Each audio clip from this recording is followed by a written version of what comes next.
રાજકારણ થયું છે। ગઈકાલે કહી શકાય કે ઉપવાસ ઉપર તમે બેઠા અને કોંગ્રેસ દ્વારા જે કરવામાં આવ્યું, ભાજપના કાર્યકર્તાઓ દ્વારા જે કરવામાં આવ્યું, શું કહેશો?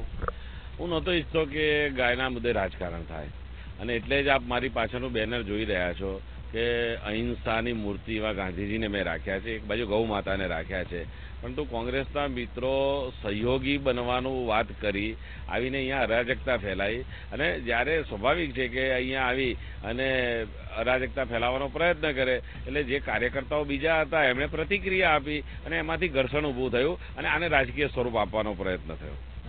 વાત કરવા જઈએ જે પ્રકારે વાતાવરણ સર્જાઈ રહ્યું છે, દેશભરની વાત કરીએ તો દેશભરમાં ગૌ હત્યાનો વિરોધ થઈ રહ્યો છે, ત્યારે આવનારા દિવસોમાં આપના દ્વારા કેવા પ્રકારના પગલાં લેવામાં આવશે અને કેવા પ્રકારના કાર્યક્રમ કરવામાં આવશે? અમે ઈચ્છીએ છીએ કે ગૌ હત્યા બંધ થવી જોઈએ, અને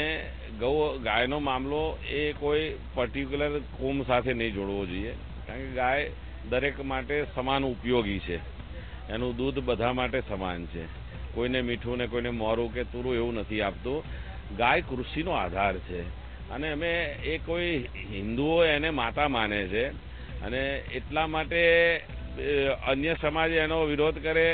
કે બીજું કરે, પણ એક રાજકીય પાર્ટી દ્વારા એની યુવા બ્રિગેડ દ્વારા જાહેરમાં એનો વધ કરવામાં આવે,